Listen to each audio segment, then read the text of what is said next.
그래서 주일 예배를 하나님께 드리겠습니다.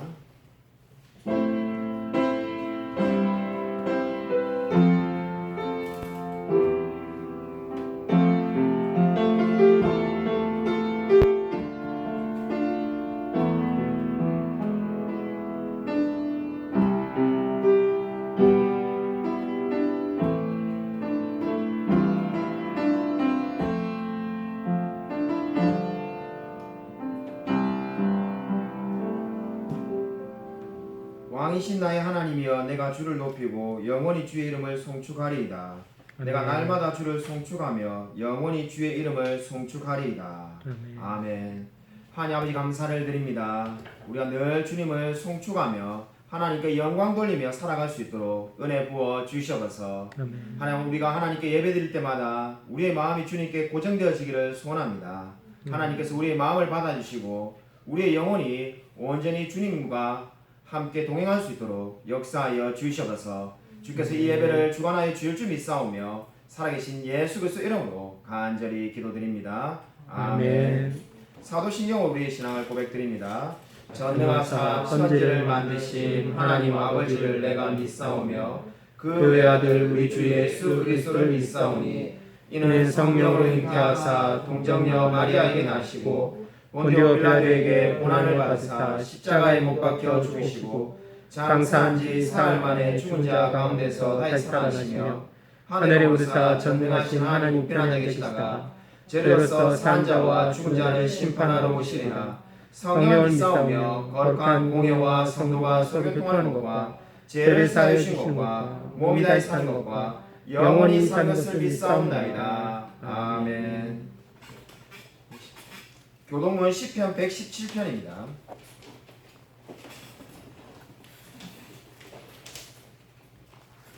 구약성경 889면에 있습니다.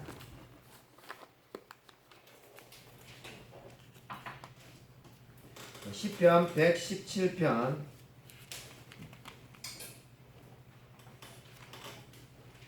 구약성경 889면입니다.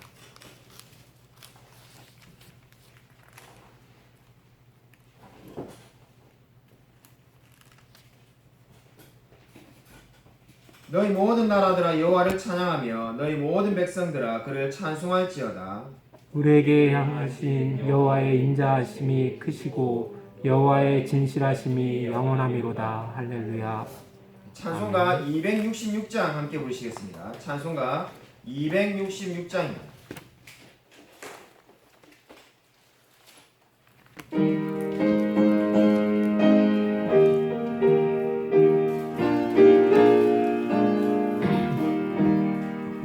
주의 피로 이은 샘물 참 깊고 넓도다.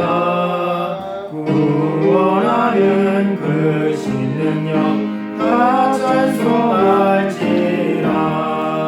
찬송하세 주의 보혈 그 샘을 지금 나아가 죄의 깊이 빠지고 그 피로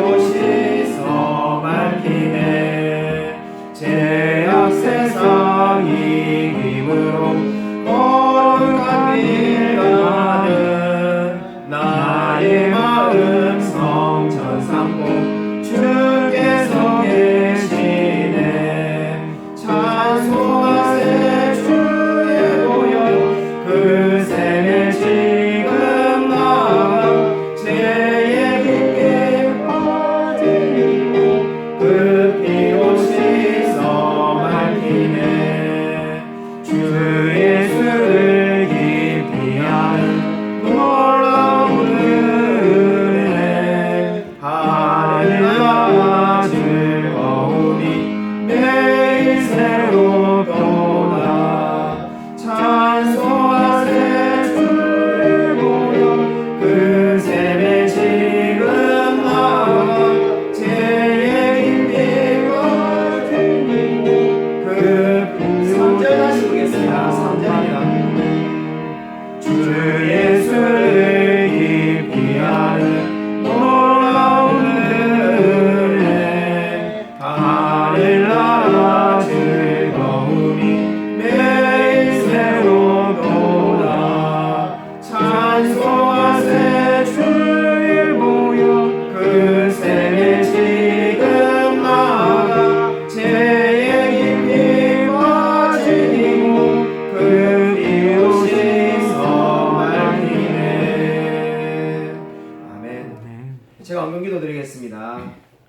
하나님 아버지 감사를 드립니다.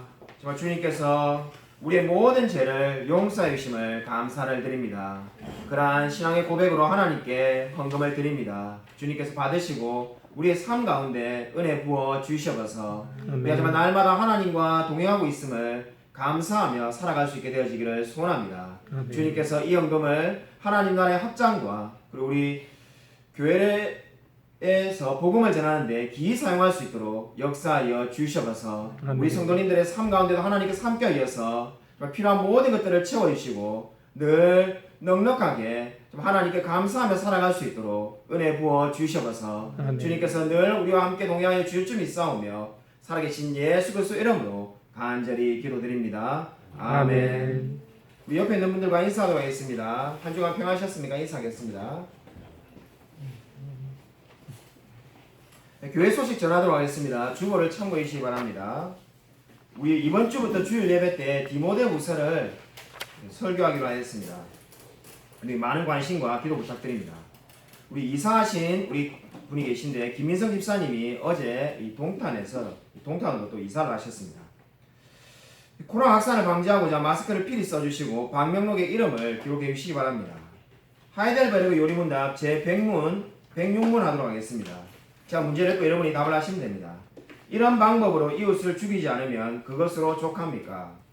아닙니다. 하나님께서는 이 이웃 분노를 금하시며 동시에 이웃을 우리 자신과 같이 사랑하고 인내, 화평, 온유, 자비 그리고 모든 신들을 그에게 보이며 할 수 있는 만큼 그를 해악으로부터 보호하며 심지어 원수에게도 선을 행할 것을 명하시기 때문입니다. 아멘. 네, 오늘 설교 말씀 듣도록 하겠습니다. 디모데후서 1장 1절부터 7절입니다.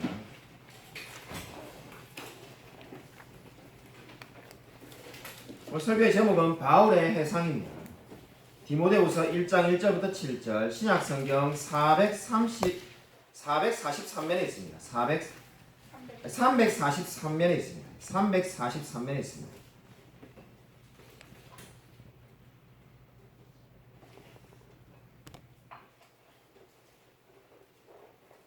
신약성경 343쪽 디모데후서 1장 1절부터 7절입니다. 서로 교도하도록 하겠습니다. 하나님의 뜻으로 말미암아 그리스도 예수 안에 있는 생명의 약속대로 그리스도 예수의 사도된 바울은 사랑하는 아들 디모데에게 편지하노니 하나님 아버지와 그리스도 예수 우리 주께로부터 은혜와 긍휼과 평강이 내게 있을지어다. 내가 밤낮 간구하는 가운데 쉬지 않고 너를 생각하여 청결한 양심으로 조상적부터 섬겨오는 하나님께 감사하고 내 눈물을 생각하여 너 보기를 원함을 내 기쁨이 가득하게 하려 함이니 이는 내 속에 거짓이 없는 믿음이 있음을 생각함이라. 이 믿음은 먼저 내 외조모 로이스와 내 어머니 유니게 속에 있더니 내 속에도 있는 줄을 확신하노라. 그러므로 내가 나의 안수함으로 내 속에 있는 하나님의 은사를 다시 물뜻하게 하기 위하여 너로 생각하게 하노니 함께 읽겠습니다. 하나님이 우리에게 주신 것은 두려워하는 마음이 아니요 오직 능력과 사랑과 절제하는 마음이니. 아멘. 오늘 설교 제목은 바울의 회상입니다. 헨드리 모이라는 분이 디모데후서에 대해서 이런 말을 한 적이 있습니다. 눈물이 앞을 가리는 일 없이는 바울의 디모데후서를 읽기가 어렵다. 눈물이 앞을 가리는 일 없이는 디모데후서를 읽기가 어렵다는 이 말이 무슨 의미일까요? 한마디로 디모데후서는 읽기만 읽어도 눈물이 나는 감동적인 성경이라는 의미가 되겠습니다. 여기 1절을 보시면은 그리스도 예수의 사도된 바울은이라고 지금 바울 선실에 늘 등장하는 말이 나오고 있습니다. 이 디모데후서를 쓸 때 바울은 몇 살이었을까요? 66세라고 대부분의 학자들이 추정하고 있습니다. 이 바울은 디모데후서를 쓰기 약 6년 전에 빌레몬서를 썼습니다. 빌레몬서 1장 9절을 보면은 여러분이 프린트물을 참고하시면은 나이가 많은 나 바울은 이렇게 되어 있습니다. 그러니까 나이가 많은 나 바울은 그러니까 6년 전이니까 이때는 바울이 60세입니다. 근데도 이미 바울이 자신이 늙었다라고 생각을 하고 있습니다. 사실 요즘은 60이 그저 청춘인데 우리 인생은 60부터다 이런 말이 많은데 바울은 자신이 늙었다라고 지금 생각합니다. 그럼 왜 바울이 자신이 이렇게 늙었다라고 생각하고 있을까요? 아마 두 가지 이유 때문이라고 우리가 생각할 수가 있겠습니다.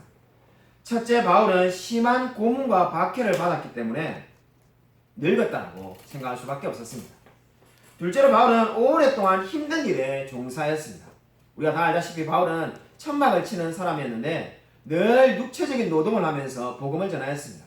그래서 자신이 다른 같은 나이대의 사람보다 늙었다라고 지금 생각을 하고 있는 겁니다. 바울은 이미 디모데전서와 디도서를 썼고 이제 자신의 생애 마지막이 될지도 모르는 디모데후서를 쓰고 있습니다. 바울은 지금 감옥에 다시 갇혀 있습니다. 사도행전을 보면 사도행전 끝부분에 바울이 가택연금을 당했다는 것을 우리는 잘 알고 있습니다. 그 당시에 바울은 어땠습니까? 셋집에 들어있었고 비록 투옥되어 있다 하더라도 상당 부분 자유를 누리고 있었습니다. 그래서 바울은 2년간 가택연금을 당하는 동안에 사람들에게 담대히 복음을 전할 수 있었습니다. 하지만 지금의 바울은 어떻습니까? 상황이 훨씬 더 악화되었습니다. 디모데후서 1장 8절을 보면은 바울은 자신을 주를 위하여 갇힌 자라고 지금 말을 하고 있습니다.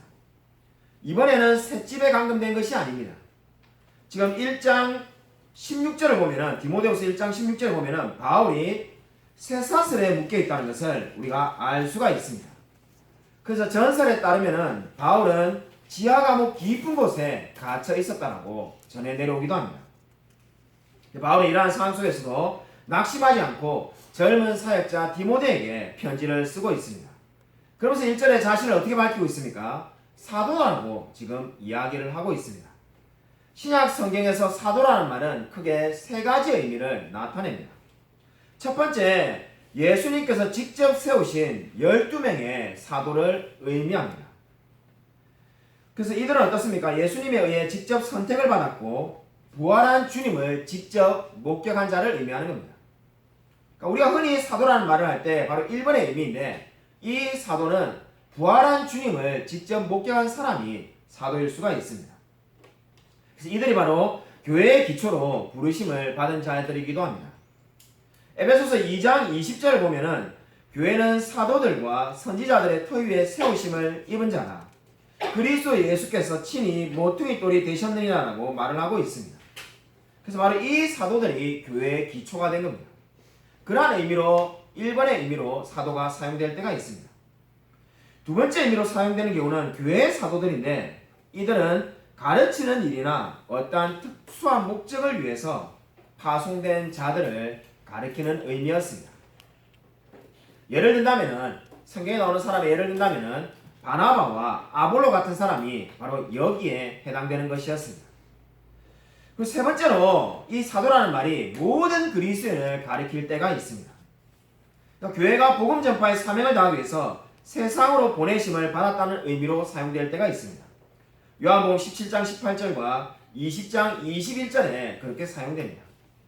이 세 가지 경우 중에서 오늘 지금 바울이 사도라고 말하는 것은 당연히 첫 번째 의미입니다. 우리 시대에 우리가 곧 사도다 이런 말을 곧잘 여러분이 들어보았을 겁니다. 바로 그리스도인이 사도다 그렇게 말할 때는 바로 세 번째 3번의 의미로 사용되는 겁니다. 그렇게 말할 때 여러분이 주의하셔야 되는 것은 우리가 지금 이 3번에 말하는 의미로서 바로 모든 그리스도인이 사도라는 말에 복음을 전하는 자라는 의미로 사용되는 거지 저와 여러분이 사도라고 말한다고 해서 우리가 1번에 부활한 주님을 목격한 사도가 되는 것은 결코 아니라는 겁니다. 그리고 이 1번의 사도는 이미 끝났습니다. 더 이상 다시 없습니다. 근데 많은 분들이 우리가 사도다는 이 3번을 이 현대 교회들이 강조하다 보니까 자신들이 1번의 사도로 부르심을 받은 걸로 오해하는 분들이 곧잘 있습니다. 그러나 결코 그렇게 돼서는 안 됩니다. 1번의 사도직은 이미 종결되었습니다. 이것은 성경에 있는 것이고 초대교회 때 있었던 것이고 저와 여러분이 우리를 보고 우리가 사도라고 말할 수 있는 것은 오로지 3번의 경우밖에 없다는 것을 꼭 기억하시기 바랍니다. 여하튼 바울은 어땠습니까? 1절에 고백하는 것처럼 그리스도 예수 안에 있는 생명의 약속을 따르는 것이 자신의 사명이라고 말을 하였습니다. 그러니까 바울이 왜 지금 자신의 사도직을 중요하게 여깁니까? 그리스도 예수 안에 있는 생명의 약속을 따르는 것이라는 겁니다.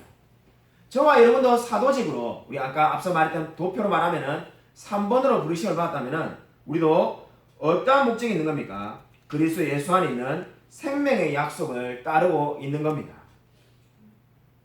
얼마 전에 제가 아는 한 후배로부터 전화를 받았습니다. 그 후배도 이 목사님이 되었는데 저하고 나이가 비슷해서 저보다 1살 어립니다. 다른 교단에서 사역을 하시는 목사님인데 나이가 저랑 비슷한데 신학교는 저보다 더 일찍 갔습니다. 근데 아직까지 이제 부목사로 이게 사역을 하다 보니까 담임 목회지로 나가야 되겠다는 생각이 많이 있다고 합니다. 네, 제게 고민이 있다고 말하면서 저보고 성실이 형이라면은 이 두 교회 중에서 어느 교회를 선택하겠냐고 이 전화상에서 물었습니다. 그래서 무슨 고민이냐고 하니까 청빙을 두 군데 교회로부터 받았다는 겁니다. 아니 이 청빙을 가기가 이런 어려운 시대에 30대 1, 50대 1의 경쟁률을 뚫어야 청빙을 받는 이 시대에 아니 어떻게 청빙을 두 군데나 받냐 복도 많다 제가 이렇게 말을 했습니다. 그러자 들어보면 복이 아니라면서 자기가 너무 고민이 돼가니까 오죽 고민이 되면 형한테까지 다 전화를 했겠냐면서 솔직하게 말을 해달라면서 이 들으면서 두 군데 교회 중에 솔직히 성실이 형이라면은 어느 교회를 갈지 물론 지금 뭐 개척교 하시니까 갈 일이 없지만은 만약에 정말 자기 입장이라면 어느 교회 갈지를 알려달라는 겁니다. 그래서 말을 해봐라 하니까 첫 번째 한 교회가 있는데 한국에 있는 교회인데 200명이 좀 안 되는 작년 성도가 200명이 좀 안 되는 교회에 자신이 청빙을 받았다는 겁니다. 그래서 제가 듣자마자 그럼 고민할 때 뭐가 있냐 가면 되지 도대체 얼마나 큰 교회를 가고 싶어서 그 길을 지금 갈까 말까 망설인 거냐 이러니까 이야기를 들어보시라면서 근데 문제는 이 200명이 좀 안 되는 교회가 보나마나 코로나 시대에 교회인들은 절반밖에 안 나올 건데 빚이 30억이 넘게 있다는 겁니다. 자기가 아무리 생각해봐도 교회가 부흥하지 않는 이상은 그 빚을 자기 생애에 못 갚을 것 같다는 겁니다. 그래서 이 생각을 해보니까 가면은 늘 빚 때문에 마음에 부담을 가지고 살아야 될 것 같은데 그래서 이 교회는 아니지 않을까 이렇게 말을 하는 겁니다. 그래서 그럼 다른 교회 청빙받는데 거기를 가면 안 되냐니까 거기는 어디냐고 하니까 거기는 캐나다에 있는 교회인데 이 어른이 그냥 수십 명밖에 안 된다는 거예요. 그래서 수십 명밖에 안 되는 작은 교회지만 문제는 캐나다에 가면은 자기 사모가 일을 해야 되는 거는 뭐 당연한 이야기고 집시 닦기든 뭐든 자신도 적어도 일주일에 3일은 일을 해야 된다. 근데 아마 상황상 잘못하면은 자기도 매일 일하고 주일날 말씀만 이렇게 전해야 될 것 같다 이렇게 말하는 겁니다. 그래서 이 두 교회에서 청빙을 받았는데 어디에 갈지 고민이 돼가지고 며칠 동안 끙끙 앓다가 제게 물었습니다. 제가 뭐라고 말했겠습니까? 그야 하나님 앞에서 너가 정하는 거지 그걸 뭐 내보고 물어본다고 그게 정답이 있겠느냐 그러니까 그거는 내하고 정답이 없는 이야기고 너가 결심해라 이러니까 고작 그런 이야기 들으려고 제가 전화했겠냐면서 성실이 형이라면은 어디를 선택했을지 한번 이야기를 해봐라. 그래서 제가 좀 잠시 이렇게 좀 생각을 해보다가 저라면은 캐나다에 가겠다 제가 이렇게 말을 했습니다. 그래서 왜 캐나다에 가고 싶냐 이렇게 물으니까 빚은 내가 통제할 수 있는 것이 아니지 않느냐면서 내가 아무리 열심히 목표를 한다고 해서 그 빚 30억을 내 마음대로 줄일 수 있는 것이 아니기 때문에 빚은 너무나 부담스럽고 근데 뭐 일이야 내하고 사모가 열심히 일을 하면 되니까는 뭐 일이야 하면 되지 않겠느냐 그건 내가 통제할 수 있는 거니까 내가 통제 가능한 상황으로 가겠다 자 이렇게 조언해 줬습니다. 그래서 고맙다고 말하면서 전화를 끊었죠. 그 이야기를 또 우리 동생 그 김성규 목사에게 이렇게 쭉 이야기를 같이 나누니까 우리 동생이 그 이야기를 다 듣고 난 다음에 제게 이렇게 말을 했습니다. 목회길을 가는데 그 어느 길도 꽃길은 없다 이렇게 말하더라고요. 자기가 보니까는 그 어떠한 길도 좋은 길은 없고 뭐 심지어 큰 교회 목회를 해도 다 이 마음에 부담이 다 있다는 겁니다. 여러분은 어떠한 길을 따라가며 살아가고 있습니까? 무엇을 하며 살아가고 있든지 간에 사실 모두가 동일한 고백을 할 수밖에 없습니다. 바로 오늘 바울이 말하는 것처럼 그리스도 예수 안에 있는 생명의 약속을 따르는 것임을 기억하시기 바랍니다. 저와 여러분이 어떠한 삶을 살고 있든지 간에 우리가 바로 그리스도 예수 안에 있는 생명의 약속을 지금 따르고 있는 삶을 살고 있습니다. 오늘 두 번째는 바울과 디모데입니다. 오늘 3절 말씀을 다시 한번 읽겠습니다. 우리 3절 말씀 같이 읽겠습니다. 네, 시작. 내가 간구하는 가운데 쉬지 않고 너를 생각하여 정결한 양심으로 조상적부터 섬겨온 하나님께 감사하고 바울은 그의 선교 여행 때 2차 선교 여행 때 루스드라를 방문하였습니다. 사도행전 16장 1, 2절을 보면은 루스드라를 방문했는데 이 루스드라에서 디모데를 만나게 되었습니다. 디모데는 오늘 우리 있는 디모데후서에도 나와 있는 것처럼 그의 할머니 로이스와 어머니 유니게 그리고 헬라인 남편 사이에서 태어난 자녀였습니다. 우리가 성경을 보다 보면은 이 바울의 선교 1차 여행 때는 디모데가 하나님을 믿지 않은 것이 아닌가라는 생각을 가지게 됩니다. 왜냐하면은 사도행전 14장을 보면은 그 이 선교 여행 1차 당시에는 디모데 이름이 언급되어 있지 않기 때문입니다. 디모데후서 3장 11절을 보면은 디모데에게 바울이 자신의 경험을 말하면서 안디옥과 이고니온과 루스드라에서 당한 일과 어떠한 핍박받는 것을 너가 과연 보고 알았거니와 이렇게 말씀하고 있습니다. 이 기록을 보면은 루스드라에서 바울이 핍박당하는 것을 볼 때 바로 이 디모데와 그의 어머니 유니게가 하나님을 믿게 된 것이 아닌가라는 생각을 하게 됩니다. 바울은 여러분이 왜 이 할머니 로이스와 유니게를 언급하고 있을까요? 지금 디모데에게 편지를 보냈는데 할머니 로이스와 유니게를 먼저 언급하는 이유가 어디에 있습니까? 우리 전기를 읽어보면은 전기에도 그 부모에 대해서 많은 이야기를 먼저 시작할 때가 있습니다. 그 사람에게 영향을 준 사람이 부모라는 것을 강조하기 위해서죠. 마찬가지로 지금 이 성경에서도 지금 로이스와 유니게를 강조하는 이유는 이 디모데의 사람 됨됨이와 신앙은 스스로 만들어진 것이 아니라 다 로이스와 유니게로부터 온 것임을 강조하고 있습니다. 그래서 우리 존 스토트 목사님은 이러한 점을 잘 파악해서 이렇게 말을 하기도 했습니다. 오늘날에도 그리스도인의 가정에서 태어나서 영향을 받는 사람은 누구든지 말로 다할 수 없는 축복을 받고 있는 것이다. 이 말을 꼭 기억하시기 바랍니다. 오늘날에도 그리스도인의 가정에서 태어나서 영향을 받은 사람은 누구든지 말로 다할 수 없는 축복을 받고 있는 것입니다. 저는 어릴 때 우리 부모님이 가난하다고 해서 늘 원망하고 불평한 적이 너무나 많았는데 정말 이 진리를 빨리 좀 깨달았다면은 우리가 돈이 없든지 아니면 어떠한 형편이 있든지 간에 이미 그리스도인의 가정에 태어난 것 자체가 축복인 줄로 믿으시기 바랍니다. 어릴 때부터 하나님의 말씀을 배우고 자라는 것이 얼마나 복된지 모릅니다. 여러분 늦게 30대 또는 40대 예수님을 믿은 분들을 한번 만나서 여쭤보십시오. 제일 부러운 것이 정말 아주 어릴 때부터 하나님을 믿었다면 얼마나 좋을까라고 고백을 하는 것을 쉽게 듣게 될 겁니다. 바로 그런 것이 바로 지금 존 스토트 목사님이 말한 것처럼 그리스도인의 가정에서 태어나서 자라는 것이 복인 줄로 믿으시기 바랍니다. 아멘. 여러분 그 바울은 지금 이 모든 것을 근데 누가 인도했다는 겁니까? 3절에 하나님께 감사를 하고 있습니다. 이 모든 일은 하나님의 섭리로 비롯되었다고 지금 말을 하고 있습니다. 저는 최근에 이 로이스와 유니게처럼 디모데를 양육한다는 것이 얼마나 어려운 일인지를 지금 자녀를 양육하면서 뼈저리게 느끼고 있습니다. 저보고 지금 최근에 드는 마음은 지금 현재의 마음이죠. 또 마음이 바뀔 수 있지만은 저보고 목회와 자녀 양육 중에 어느 게 더 어렵냐 이렇게 질문한다면은 뭐 서슴지 않고 자녀 양육이 훨씬 더 어렵다. 제가 이렇게 말할 것 같습니다. 그렇게 생각한 이유가 얼마 전에 일이 있었는데 교회 모양실에 평일날 혼자 앉아서 이렇게 말씀을 준비하는데 우리 딸이 전화가 왔습니다. 첫째인지 둘째인지는 말하지 않겠습니다. 두 딸 중에 한 명이 전화가 와가지고는 대뜸 뜬금없이 아빠는 몇 시에 집에 와? 이렇게 묻는 겁니다. 이거 언제부터 얘가 내 퇴근 시간에 관심이 많았는가? 그래서 뭐 언제 가든지 간에 네가 학원 갔다 와서 집에 있을 때쯤에 내가 도착하겠지. 내가 집에 가면 맨날 네가 학원 갔다 오잖아. 자 이렇게 말을 했습니다. 전화를 끊고 난 다음에 이상한 생각이 계속 들었습니다. 얘가 이렇게 내 퇴근 시간을 물어본 적이 없는데 왜 물어봤을까? 무슨 꿈꾸가 있어서 물어봤을까? 이 목양실에 앉아 있으니까 그 전까지는 설교 준비를 잘하고 있었는데 갑자기 성경 노래 잘 안 들어오고 이 설교 준비가 잘 안 됩니다. 그래서 너무나 궁금해서 견딜 수가 없는 거예요. 그래서 제가 이게 너무 이게 뭔 일이 있어서 이게 전화했을까? 분명히 뭐가 있는데 그래가지고 이 교회에서 이 집에 한번 가보기로 했어요. 집에 갔다가 다시 오는 한이 있어도 이 집에 도대체 뭐가 있길래 지금 이게 이렇게 전화를 했을까? 그래서 집에 이렇게 갔습니다. 가다가 생각하니까 괜히 왔다는 생각이 드는 게 애들이 지금 학원 가 있을 시간이라서 올라오면 빨리 오든지 괜히 망설이다가 늦게 와가지고 아무것도 없겠구나 이런 생각을 하고 집에 문을 이렇게 딱 여는데 열자마자 우리 두 딸 중에 한 명이 집에 학원 안 가고 있었던 거죠. 저를 보자마자 너무나 놀래가지고 완전히 막 정신이 나간 사람처럼 방금 학원에서 정신없이 뛰어와서 이렇게 일찍 왔다 이렇게 말하는 거예요. 자기도 놀래가지고 거짓말하는 거예요. 지금 학원에 앉아있을 시간인데 방금 학원을 마쳐가지고 뛰어왔다는 거예요. 그래서 그게 말이 되는 소리냐면서 아직 학원 마칠 시간이 1시간은 더 남아있는데 아니 그게 말이 되냐면서 이런 말하니까 막 서둘러서 막 정신없이 그냥 학원을 가더라고요.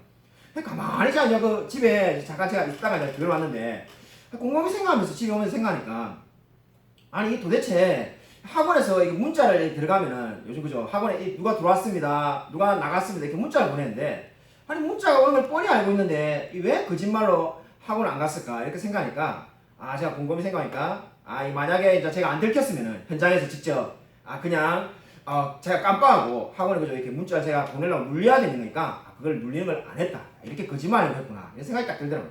그래서 이게 도대체 초등학생밖에 안 됐는데 벌써부터 이렇게 거짓말을 하는데 이게 앞으로 중학생 고등학생 되면은 얼마나 많이 부모를 속이려고 할까 이렇게 생각하니까 가슴이 답답하더라고요. 그래서 막 생각하니까 교회 와서 다시 앉아 있는데 교회 와서 또 후회했어요. 가지 말걸. 괜히 현장을 보고 나니까는 더 설교 준비가 더 안 되는 거예요. 가기 전에는 궁금해서 설교 준비가 안 됐는데 갔다 오니까 이제 화가 나가지고 이게 설교 준비가 안 되는 거예요. 제가 이렇게 뭐 때리지는 않았습니다만은 그냥 뭐 이렇게 알아서 뭐 학원 다시 가니까는 참 이게 정말로 한 대만 때리고 싶을 정도로 너무나 답답했는데 자 그래서 요즘 많이 드는 생각이 이 자녀 양육이 나의 힘으로 되는 것이 아무것도 없구나. 기도 외에는 할 수 있는 것이 없구나라는 생각이 듭니다. 이 디모데후서를 묵상하면서 로이스와 유니게가 얼마나 부러운지 모릅니다. 부러우면 지는 건데 이렇게 정말 디모데처럼 훌륭한 사역자를 만들 수 있는 그런 가정이 돼야 되는데 저도 그러고 싶은데 참 정말로 뜻대로 안 되는구나 라는 생각을 요즘 곧잘 하고 있습니다. 6절을 보십시오. 6절을 보면은 그러므로 라는 말로 시작을 하고 있습니다. 여기서 그러므로 라는 말은 엄밀하게 말하면은 이러한 이유로입니다. 이러한 이유로라고 번역을 해야 됩니다. 왜냐하면 이 디모데후서 1장 12절에 나오는 이로 말미암아라는 단어가 있습니다. 1장 12절에 이로 말미암아라는 단어가 있죠. 그 단어와 지금 1장 6절에 그러므로가 똑같은 단어입니다. 똑같은 단어를 지금 우리 한쪽에는 그러므로라고 번역을 했고 또 한쪽에는 이로 말미암아라고 번역했는데 이러한 이유로 그러니까 이로 말미암아가 더 맞는 겁니다. 6절에 나오는 은사는 무엇을 말하는 것일까요? 여기서 말하는 은사를 어떤 분들은 성직이라고 주장하는 분들도 있습니다. 이 성직이라고 생각하는 근거는 그 앞에 안수라는 단어가 나오기 때문입니다. 그러니까 안수니까는 목사 안수를 생각해서 그러면 이 은사는 목회직을 할 수 있는 은사, 성직을 말하는 것 같다. 이렇게 생각하는 분들이 많이 있습니다. 그러나 여기서 안수는 직분을 말하는 것이 아니라 세례를 의미하는 겁니다. 그러니까 세례를 의미하기 때문에 세례받았다는 거죠.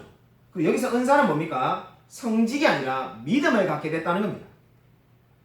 그렇기 때문에 지금 우리 디모데에게 불일 듯이 일기를 바라는 것은 네가 성직에 대한 소명이 다시 불일 듯이 일기를 바라는 게 아닙니다. 이미 디모데는 열심히 사역을 감당하고 있습니다. 그럼 여기서 지금 불일 듯이 일기 하는 것은 뭘 의미하는 겁니까? 바로 그의 믿음이 다시 불일 듯이 일기를 원한다는 겁니다.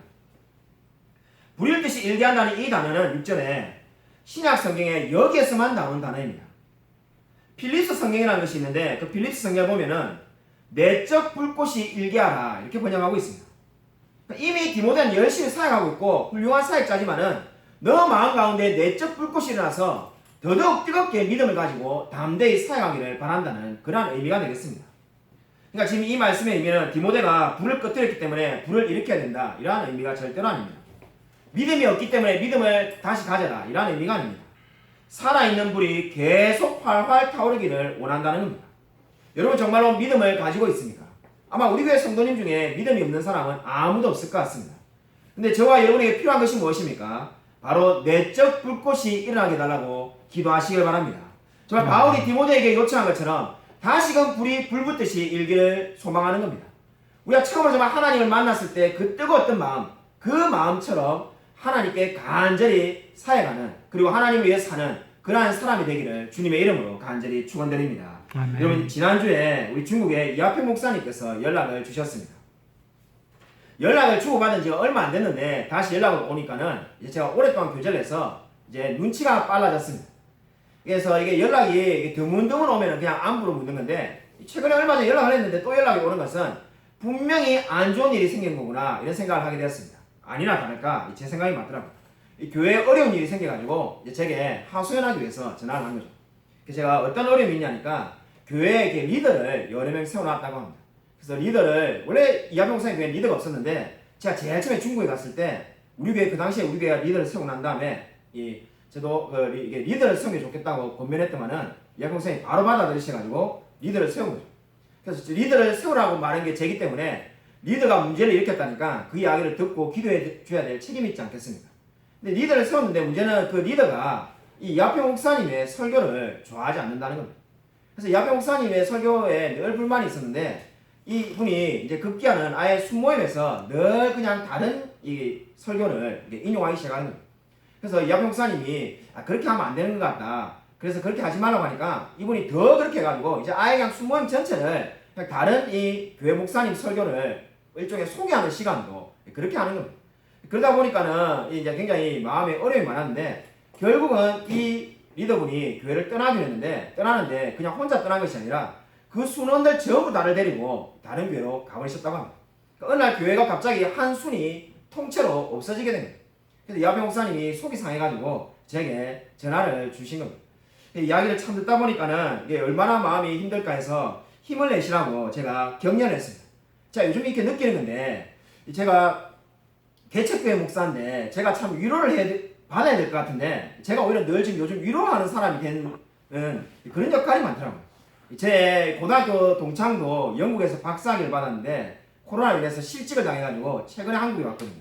그래서 제가 전화하는데 뭐 얼마나 목소리가 기어들어가든지 제가 막 힘내라고 격려했는데 그 일이 있은 지 지금 며칠 되지 않아서 다시 또 야페 목사님도 격려하게 되었습니다. 야페 목사님이 전화 중에 몇 번을 그렇게 말씀했는데 목회를 하다 보니까 점점 두려운 마음이 많이 생긴다고 말을 하였습니다. 저도 그 마음에 공감해가지고 저도 이 전도사 때는 아니 신학생 때는 정말로 세상에 두려운 게 아무것도 없었는데 목회를 하면 할수록 느는 거는 두려움밖에 없다라고 저도 공감을 하였습니다. 아마 디모데도 똑같았던 것 같습니다. 디모데를 보면 오늘 7절에 바울이 뭐라고 마지막으로 권면하고 있습니까? 하나님께서 우리에게 주신 것은 두려운 마음이 아니라고 말을 하고 있습니다. 왜 바울이 디모데에게 이런 말을 했겠습니까? 당연히 디모데 마음 가운데 두려운 마음이 많이 있었기 때문입니다. 아마 우리 목회를 안 하는 우리 성도님들은 디모데가 고작 이 수준밖에 안 되나 이렇게 지금 생각하는지도 모릅니다. 아니 디모데 정도 되면은 그 성경에 나오는 이렇게 위대한 인물이면은 나는 그 어떠한 두려움도 없이 담대하게 살겠습니다. 이렇게 해야 되는 거 아닙니까? 이렇게 말하는지도 모릅니다. 실제로 우리 교회 지난주에 이 신학교 추천서를 써달라고 이 한 형제가 있는데 그 형제도 오늘 아침에 와서 자기 돈을 한 푼도 안 벌어도 담대하게 나는 목회길을 갈 수 있습니다. 이렇게 용기 있게 고백하는 걸 보고 저도 20년 전에 내 모습이 저랬는데 이런 생각을 아침에 하였습니다. 근데 마찬가지로 이 디모데도 그렇게 살아야 될 것 같은데 바울이 그러면 어떻게 말해야 되겠습니까? 너의 그 담대함에 내가 감사를 드린다. 이래 말해야 되는데 그런 말은 없고 지금 어떻게 말합니까? 너희 하나님이 우리에게 주신 것은 두려운 마음이 아니요. 이렇게 말을 합니다. 아마 제가 20년 전에 전도사 때 이 말씀을 읽었다면은 아마 이 말씀이 전혀 와닿지 않을 겁니다. 내가 그렇게 담대한데 왜 나는 이렇게 담대한데 디모데는 이렇게 두려운 마음이 많은가? 네, 좀 전에 제가 솔직하게 말한 것처럼 야페 목사님도 갈수록 두려운 마음이 많이 생긴다고 하는데 저도 마찬가지인데 아마 디모데도 우리와 성정이 같은 줄 알아서 동일한 지금 마음 상태에 있었던 것 같습니다. 그래서 그런 마음이 있는 이 디모데에게 바울은 어떻게 말합니까? 두려운 마음을 가지 말라는 겁니다. 디모데전서 4장 12절에도 보면은 누구든지 업신여기지 못하게 하라 이렇게 바울이 디모데에게 권면합니다. 디모데는 업신여긴 사람이 그렇게 많았던 것 같습니다. 사람들이 비웃었던 겁니다. 그러니까 바울이 어떻게 말합니까? 업신여기지 못하게 하라고 말을 합니다. 그리고 디모데전서 5장 23절을 보면은 그렇게 업신여김을 당했던 이유가 디모데가 자주 병이 나서 그렇다는 것을 알 수가 있습니다. 디모데가 자주 병이 나다 보니까 사역에 힘이 들고 어려움이 많고 그러다 보니까 어떻게 된다는 겁니까? 두려운 마음이 자꾸 찾아온다는 거죠. 내가 이 병 때문에 사역을 못하면 어떻게 될까? 내가 이 질병에 내 삶이 무너지면 어떻게 될까? 두려운 마음이 자꾸 찾아온다는 겁니다. 그렇게 연약한 마음이 드는 이 디모데에게 바울은 어떻게 말합니까? 하나님께서 이미 너에게 주셨다라고 강조하고 있습니다. 주실 것이다라가 아닙니다. 여러분 7절에 있는 이 말씀은 디모데뿐만 아니라 우리 모두에게도 해당되는 말씀입니다. 주실 것이다라가 아니라 이미 주셨다라고 강조합니다.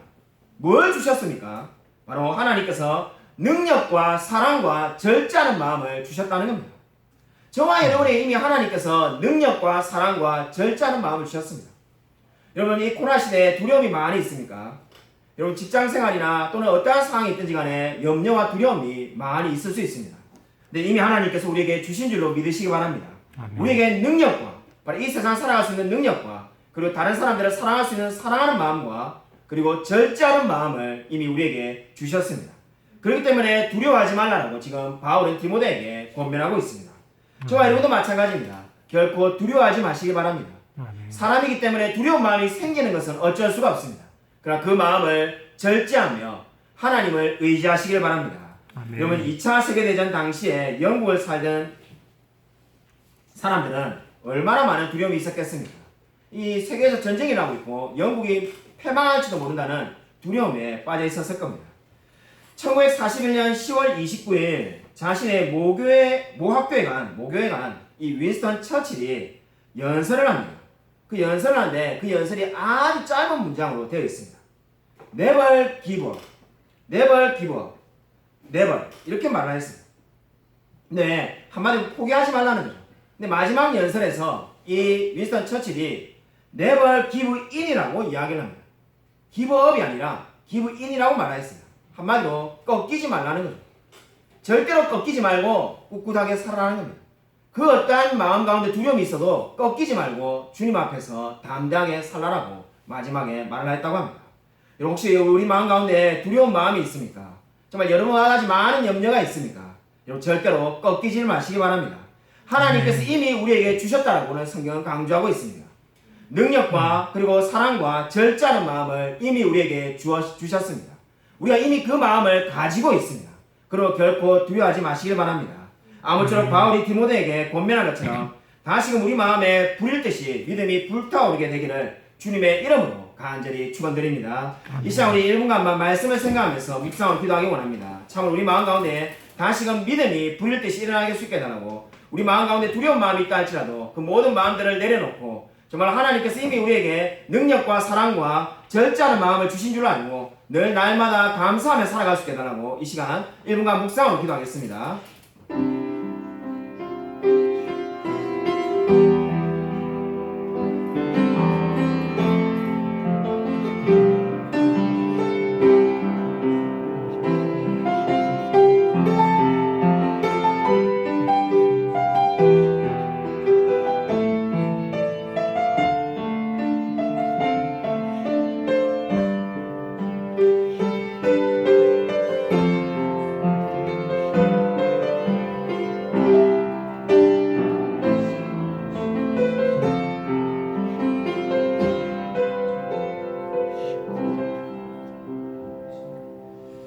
하나님 감사를 드립니다. 하나님께서 우리에게 주신 것은 두려워하는 마음이 아니요 능력과 사랑과 절제하는 마음을 주셨다고 오늘 말씀을 들었습니다. 우리가 인생을 살아가면서 두려운 마음 가운데 늘 살아가지 않도록 하나님 은혜 부어 주셔서 하나님께서 이미 능력과 사랑과 절제하는 마음을 주신 줄 믿고 다시 우리의 마음에 믿음이 불일 듯이 일어날 수 있도록 역사하여 주셔서 우리가 정말 이 세상을 담대하게 살아갈 수 있게 되어지기를 소원합니다. 하나님 은혜 부어 주셔서 날마다 주님과 함께 동행하며 살게 되어지기를 소원합니다. 주께서 우리의 마음을 늘 붙들어 줄 믿사오며 살아계신 예수 그리스도 이름으로 간절히 기도드립니다.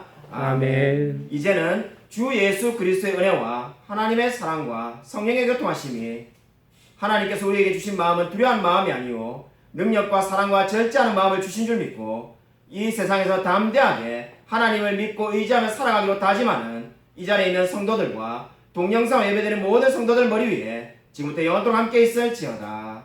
아멘.